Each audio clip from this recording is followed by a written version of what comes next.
Okay, thank you very much. I have Councillor Farr.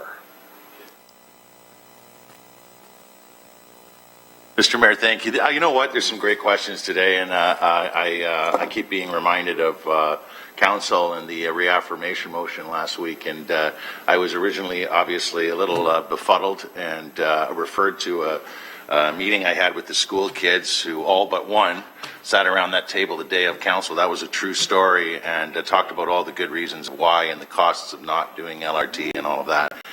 And the one thing I forgot to mention, though, those kids, number one on their list was the environment. So anybody who has a history of working with environmental issues in this city would probably appreciate that this project is for the future. It is for those kids. And the environmental issues, the environmental positives to LRT was their number one, I would safely say, reason to build LRT. So if you've worked with the environment in the past, you'd probably really appreciate that, or if you just care about the environment. But this has been good for new councillors, for veterans. It is an extensive file, and we need this. We are receiving some very reassuring and positive answers. That's why I'm kind of pumped up here, that are serving as a reminder of why we made the decisions, why we ratified decisions this term of council, and in past terms of councillor, supporting where we're at right now. So through you to the clerk, Mr. Mayor, and I know it's not Laurie who's been doing a great job today, but is there a way, when this issue comes back, and it will, that we can get a timeline, a review of council resolutions on this issue, and probably it would be Stephanie, because Laurie's in for Stephanie and Lauren's in for Laurie right now. But if we could get formally a presentation that shows us just we're getting a lot of answers from staff today, but those political timelines, those debates and the motions that came of those debates and the decisions, the votes that came from those decisions. Is there a way we could get that?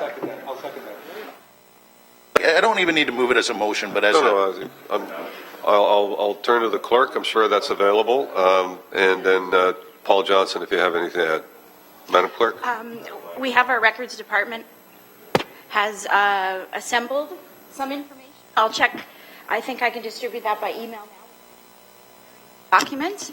But I will definitely get that to you very soon. to all of us, like for the next time. I'm not in any great here. Okay, and just one second. Paul Johnson wanted to add to that. So, Paul? So, through the mayor, Rose has pulled that listing together, so I think it's available and can go very quickly as a point. I don't know that there's a lot of work left to do with it. Rose did share that it's coming together, so. Yeah, no, I do want it as, we are going to debate this in a committee again soon. I think June, I heard. Actually, there were suggestions to actual dates. When we do, can we have, for a matter of the public record, those timelines, those motions and the timelines in that document for public record? Thanks. Yeah, I'm sure. Nodes and corridors, Mr. Mayor. And again, there were great questions. I should not I should not assume that everybody has been entrenched as I have, obviously, in the downtown core.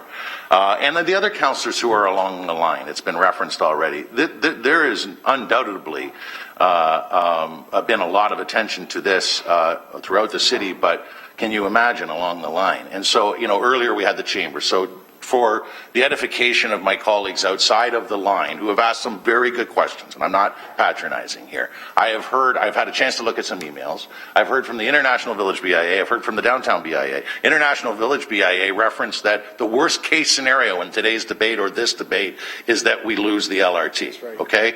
And the Downtown BIA welcomes any one of you to any one of their monthly meetings, of which I regularly attend. Same with the International Village BIA. So with that and the economic development piece and the business piece through you, the core is bookended by two 5-phase developments right now, Vrancourt and Spalachi. Vrancourt near done his 5 phases. He's got one to go, and the second phase is going. The sales are on now for the 5-phase development at the other bookend, closer to, well, at the end of the Gore.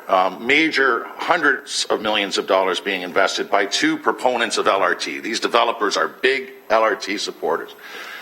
And we have had some questions today with respect to the planning that goes with the line, but I'm only focusing on things that I haven't heard. So Jason, you mentioned the tall building study. You don't have to mention that again, but if I can, to our PED GM, other planning policies and plans that this and other councils have endorsed Once we're working on the downtown secondary plan, nodes and corridors, even recent support that council has given to, I think unanimously, if not maybe one didn't vote in support of the interim control bylaw, which is directly related to LRT. So directly or indirectly related to LRT, Mr. Mayor, through you to Jason, now or maybe again in June, if we could get a pager that shows those tie-ins as well. Yes, through the chair, we can pull together a list along those lines. And and it's something that you can bring us the next we speak on this, and again as a matter of public record. Okay, good. The traffic study, that's coming. This is my final question, and I thank you for the latitude to editorialize just a little bit here. But currently, Upper James, Ward 7 and 8. Upper James. Everyone knows Upper James. Any time of day, a bit of a nightmare to drive on, as far as I can see. Every day, 7 days a week. Currently, Upper James, Ward 7 and 8 has peak auto volumes in their 2 lanes of traffic that is equal to the 5 lanes of Main Street at lock peak volume, same peak times, same volumes, same number of cars in 5 lanes that there are in 2 lanes. So understanding that in the fall this traffic study is coming that looks to mitigate these issues that are very valid concerns from those folks who are really concerned still about the automobile and the impacts of congestion and those automobile riders. I am one of them. I'm concerned about that too. The gridlock that could potentially look like Upper James.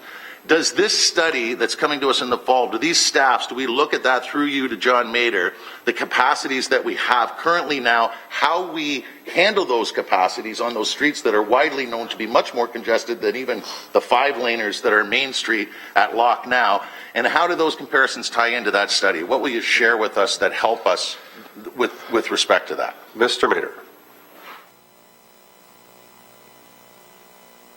To the Deputy Mayor. The impact study work is being completed by the project, but they would look at it, from a network basis and look at reassigning traffic to our existing network first, and you would look at capacities and impacts, and the modeling should help describe the extent of those impacts, whether they're up the mountain or down the mountain or beyond.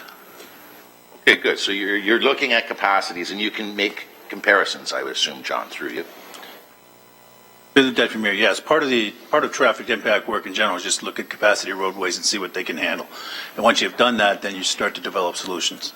Right. And would you share that or agree, John, that the command center technology we have now, and the growing force that is the command center technology to accommodate congestion, particularly at those lights and when we're redirecting due to major accidents, is that going to be a factor, and is it going to be help us, and it's going to come in handy when we look at this mitigating potential impacts aspect of this game-changing transformational plan?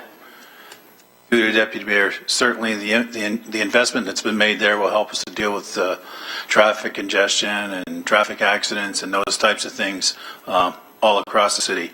We're not there yet in terms of having all of those locations online. We started last year, Council might remember, with the corridors here with respect to access to and from the Pan Am Games. So that's where that is focused right now, but certainly going into the future, that kind of a system gives us the ability to respond quickly, to respond remotely. Last year when we had the problem with the truck hitting the bridge on the Queen E, we actually had to send staff out into the traffic and so they're in the same problem as everybody else. They're trying to get the traffic signals to adjust timings and things like that. The new system will allow us to do that kind of thing. Excellent. That's really good to hear, and it's something we shouldn't forget. It's something we supported and invested in. You know what, as a follow-up through you, Mr. Deputy Mayor, to Chris Murray, I see him sitting there, and he's paid close attention, and I'm not expecting a diatribe or a long-winded response to this question because it's very general in its approach. But we do have future opportunities to get together and debate this game-changing, transformational billion-dollar project that the province is paying for the city of Hamilton. Is there anything that you can take away here today, or have you got a few thoughts rolling through your big brain, Chris, with respect to how you might be able to mitigate some of the concerns that we're still hearing that we heard 8 years ago with respect to how it is a benefit to us all. It's an entire city project. It's not just the Beeline project, and how some of the folks who have been asking, again, good questions. They're getting these questions from their constituents. I agree. I believe it. But is there ways in which you can get out of here and sit down with some of your senior managers and help to maybe ease some of the concerns that we're still hearing after all these years, and fair enough, that helps reinforce that fact that this project, this $1 billion infrastructure project for the city of Hamilton as part of Move Ontario, is a benefit to all the other wards? I'll try and be shorter than the question. No diatribes, Mr. Mayor. The simple answer is, I guess, yes. This is a system, and I think that's what we've been saying over and over and over again. This is a transit system that we're trying to build for this community. And of course, one part of it is LRT, and then there is all the conventional. So the work that John's group is doing on traffic impact assessment will help us in terms of not just where the problems are going to be during the peak travel periods, but how we're going to be able to mitigate some of that challenge. But also it gives us a wonderful opportunity to discuss how we're going to evolve the transit system. And again, keep in mind that we are intensifying within urban areas our growth. The other thing to keep in mind is that we have an aging population. And the answer to the question at the end of the day will be more transit. And so it's about making wise investments in the right places at the right time. And LRT is but one part of a system. And we haven't even talked about, or at least I haven't heard today, any talk about the fact that we have a new GO station that's being completed, and then a second GO station which is being completed, which ties the Hamilton economy more directly into the Southern Ontario economy, which is one of the most robust in North America. So there you have it in a nutshell, what we're trying to accomplish, and we will continue to answer every question that we can as we get more and more detail. Farr. Very good. We move